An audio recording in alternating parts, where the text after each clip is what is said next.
I'm Bambi Francisco with this segment of Lessons for Entrepreneurs, and I'm speaking with Randy Adams. He's the CEO and founder of SearchMe. He's also a serial entrepreneur. Randy founded 6 companies: Emerald City Software, which he sold to Adobe, as well as Internet Shopping Network, which he sold to Home Shopping Network, and today he's currently the founder and CEO of SearchMe, which is his most recent startup, which he raised nearly $44 million. Randy, thanks for joining me. Bambi, thanks for having me. So 3 pieces of advice for entrepreneurs. Clearly, you've had a lot of experience. What do you want to share with them? Well, as an entrepreneur, you really want to innovate, right? That's how you build your business, by creating innovative products and services. Mm-hmm. And I think the first lesson that I learned is innovation occurs in very small groups. Mm-hmm. It's not something that happens necessarily in 10,000, 20,000 person companies. Although there are companies that are successful at doing it. Apple is one of them. But having worked with Steve Jobs at Next, I learned innovation happens with a couple of people. You know, if you think about it, when I was running engineering for Adobe, we created Acrobat and the whole PDF thing with 3 people in a period of about a month.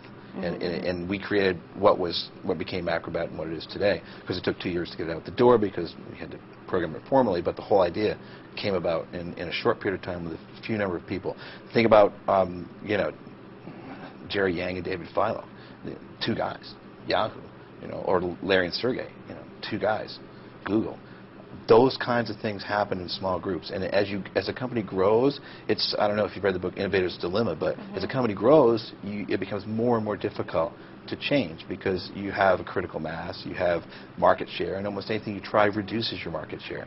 So as a small company with nothing to lose, you can create wonderful things and change the world.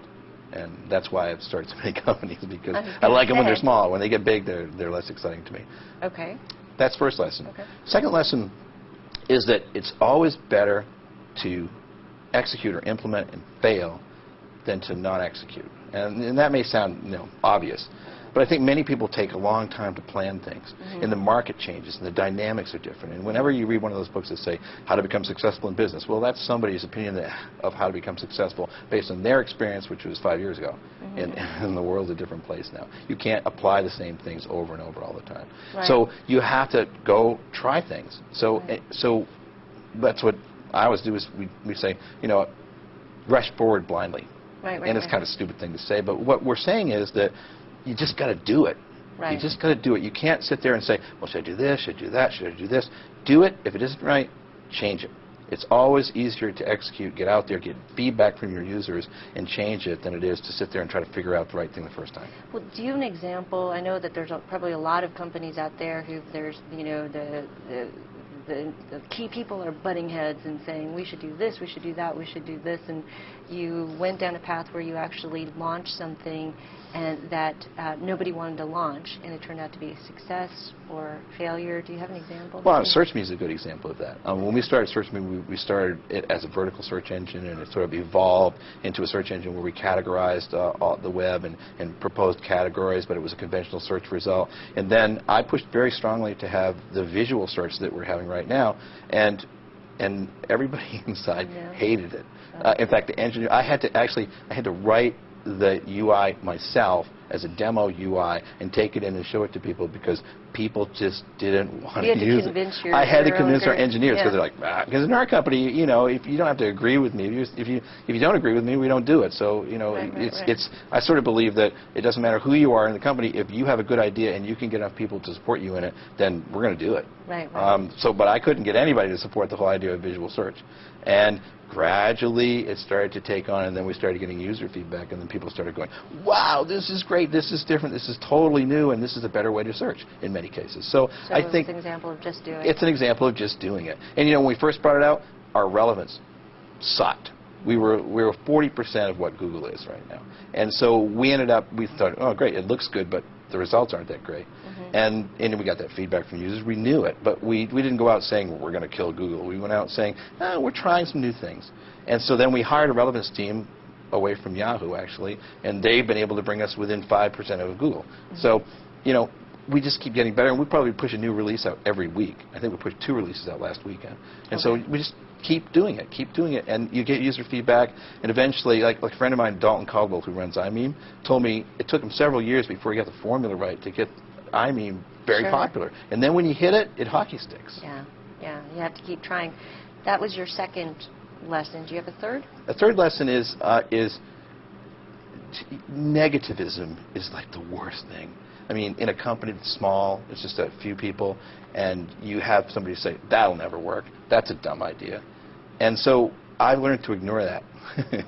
Coming from all parts, and you know, maybe people get frustrated because I'm like, no, let's just try it, let's just try it. And then sometimes I think I was in a staff meeting today where they said, we're going to take this off because it isn't working. And I said, yeah, that was really a dumb idea, and I'll take responsibility for it. But right. you know, it goes back to the just try it thing. But if people can kill things, it's like a small company is like a small child. It's really not self-sufficient, and it needs a lot of nurturing. Oh, that's such a great, yeah, that's a great analogy. What about a failure or setback? Something very specific, but maybe a company that you started that just went, belly up and. In 1992, I was running engineering for Adobe, and Steve Jobs called me up because I'd worked for him at Next before, and he said, "Randy, the Next machine is doing great. I know that the Cube didn't do so well, but we've got the pizza box out now. It's going to sell like crazy. We need software. Why don't you start a software company that's a Next software company? And we'll give you the word processors right now, and we'll help you, and we'll connect you up with stuff. Why don't you do that? And you'll be very successful because we're going to sell a lot of these." So I started a company. It was called AppSoft, I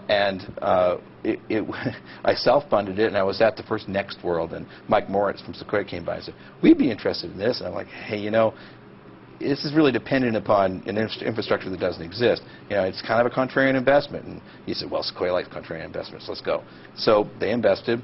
We brought out 7 products, and at the end of the year, Steve decided not to produce the hardware, and the market disappeared. And Mike Morris called me up and said, "What should we do?" And I said, "You should write this one off. We'll close it down." Because where are we going to sell it? Now, some of those apps could run now in new Mac OS X, but... what's your lesson? Don't listen So the lesson Steve is Jobs. don't... No, I listen to Steve Jobs. My lesson is that don't produce something that requires an infrastructure that doesn't yet exist. Okay.